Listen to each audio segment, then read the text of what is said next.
सबसे पहले कोई भी अगर आप स्ट्रेंथ स्पोर्ट में एंगेज कर रहे हो, यानी कि पावर लिफ्टिंग खेलते हो, बॉडी बिल्डिंग खेलते हो, फिजिकली ट्रेनिंग कर रहे हो, कोई भी रीज़न के लिए आप जिम जा रहे हो, आपका सबसे इम्पोर्टेंट चीज़ ये होता है फूड का क्वालिटी। अगर आप करेक्ट फूड्स खा रहे हो, अच्छे क्वालिटी के फूड्स खा रहे हो, तो 80% डाइट आपका उधर ही ठीक हो गया है। तो ज़्यादातर लोग की प्रॉब्लम यही होती है कि वो अपने डाइट में चॉइसेस गलत बनाते हैं। यानी कि आपने देखा होगा कि काफ़ी लोग जो मोटे होते हैं, वो ये बोलेंगे कि मतलब मूँगफली अच्छी खाना होती है क्योंकि मूँगफली में प्रोटीन होता है। और ये बात सच है, लेकिन अगर आपका वेट ऑलरेडी हाई है, ज़्यादा फैटी फूड्स खाने से आपको बेनिफिट नहीं मिलेगा क्योंकि कैलोरीज़ बहुत ज़्यादा हाई हो जाएगा। तो ये सब चीज़ को पर्सपेक्टिव में रखना बहुत ज़रूरी होता है। तो जनरली स्पीकिंग बॉडी बिल्डिंग में रूल ये होता है कि आपका 90 टू 95% डाइट वेजिटेबल से आनी चाहिए, फ्रूट से आनी चाहिए, लीन प्रोटीन सोर्सेज़ जैसे चिकन ब्रेस्ट या फिश से आनी चाहिए। आपका कॉम्प्लेक्स कार्बोहाइड्रेट्स से होना चाहिए, that is white rice, brown rice. Bread को अवॉइड करो तो ज़्यादा अच्छा रहेगा।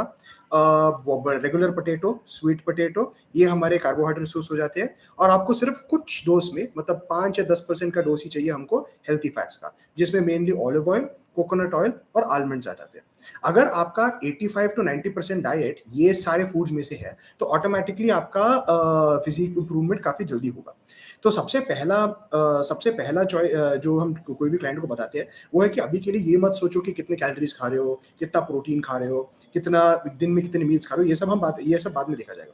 पहले बस हम एक लिस्ट बनाते हैं फूड्स का जो आप खा सकते हो। अंडे खा सकते हो, चिकन खा सकते हो, दही ले सकते हो, आलमंड्स ले सकते हो, वेजिटेबल्स ले सकते हो, फ्रूट्स ले सकते हो, ये बस यही लिस्ट है आपका और थोड़ा बहुत ब्राउन राइस। तो ब्राउन राइस और पोटैटोज़। तो ये है आपका टोटल लिस्ट। तो पहले 3 या 4 हफ्ते में हम क्लाइंट के साथ बस यही कोशिश करते हैं कि आप सिर्फ़ ये फूड्स खाओ। सिर्फ़ 5 या 10% आपका इससे बाहर जाना चाहिए, उससे ज़्यादा डाइट में कोई चीटिंग नहीं होनी चाहिए। एक बार क्लाइंट को अच्छे फूड्स, हेल्थी फूड्स खाने का आदत हो चुकी है, फिर हम मील्स पे फ़ोकस कर सकते हैं और हम कैलोरीज़ पे फ़ोकस कर सकते हैं। क्योंकि तो जनरली फिज़िक डेवलपमेंट पर्पसेज़ के लिए माना जाता है कि कम से कम 4 मील्स पर डे लेना ज़रूरी है और इसको इवनली डिस्ट्रीब्यूट करना चाहिए दिन में। अभी कुछ लोग उससे ज़्यादा भी खाते हैं, मतलब 5 मील्स या 6 मील्स भी करते हैं, लेकिन 4 मील्स मिनिमम है। तो अगर कोई 4 मील से कम खा रहा है, यानी कि सिर्फ़ 3 मील्स खा रहा है या 2 मील्स खा रहा है, तो फिर उनको प्रॉपर बेनिफिट नहीं मिलेगा।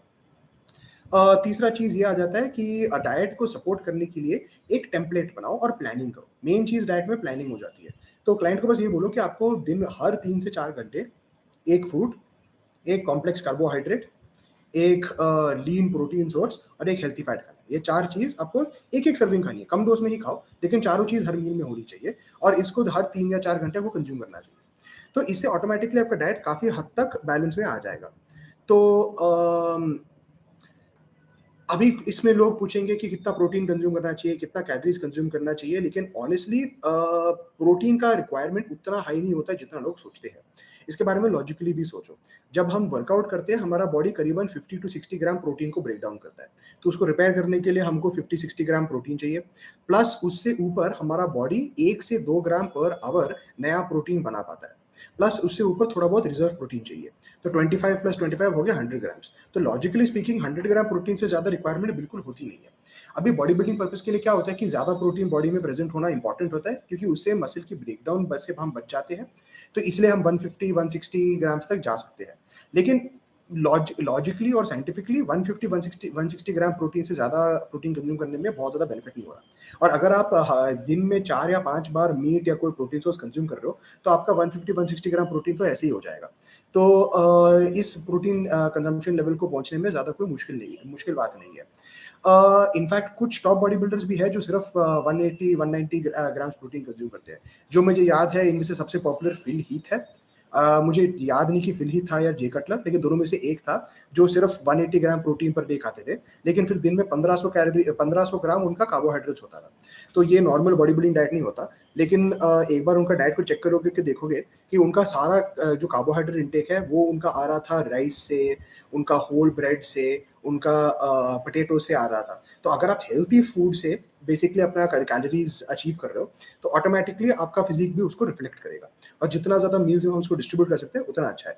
फाइनल पॉइंट ये आ जाता है कि कितने कैलोरीज़ कंज़्यूम करनी चाहिए। तो मेरे हिसाब से मतलब कैलोरी काउंटर्स तो बहुत सारे हैं इंटरनेट में, लेकिन एक्यूरेट कोई भी नहीं होता। अल्टीमेटली हमको अंदाज़ा लगाना पड़ता है और रिस्पॉन्स के हिसाब से कैलोरीज़ को एडजस्ट करनी पड़ती है। तो मेन के लिए ज़्यादातर 2500 कैलोरीज़ से स्टार्ट करो और वुमेन के लिए अराउंड 1800 कैलोरीज़ से स्टार्ट करो। अगर उस कैलोरी इनटेक पे आपको डिज़ायर्ड रिज़ल्ट नहीं मिल रहा, उस हिसाब से कैलोरीज़ को एडजस्ट कर लेना अगले हफ्ते। तो हर हफ्ते वेट चेक करना और मेज़रमेंट्स चेक करना बहुत इंपॉर्टेंट है। नहीं तो आपको मालूम नहीं होगा कि आप सही कैलोरीज़ कंज़्यूम कर रहे हो या नहीं। तो ज़्यादातर हम चाहते हैं कि हम वेट गेनिंग पर्पसेस के लिए सिर्फ 100 या 200 कैलोरीज़ का सरप्लस कंज़्यूम करें। तो अगर हमको समझ आ गया कि एक क्लाइंट का रिक्वायरमेंट 2500 कैलोरीज़ है, तो 2700 2800 बहुत होता है वेट गेन करने के लिए। उससे ज़्यादा कैलोरीज़ कंज़्यूम करोगे तो सिर्फ फैट गेन होगा और याद रखो कि बॉडी बिल्डिंग में या फिज़ीक में जो भी फैट आप गेन करते हो, उसको आगे जाकर आपको लूज़ भी करना पड़ेगा। तो आप अपना ही काम को आगे जाकर मुश्किल बना रहे हो।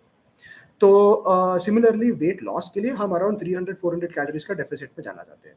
उससे ज़्यादा डेफ़िसिट में जाने से हमारा मेटाबॉलिज़्म क्रैश होने के चांस हो जाती है। तो ये सिंपल से प्रिंसिपल्स हैं डाइट के। अभी ऑब्वियसली डाइट बनाना इससे ज़्यादा हम लोग बहुत कुछ डिस्कस कर सकते हैं, बहुत ज़्यादा साइंस आ जाता है, लेकिन अगर सिंपल तरीके से समझना है, तो डाइट के फंडामेंटल्स ये होता है।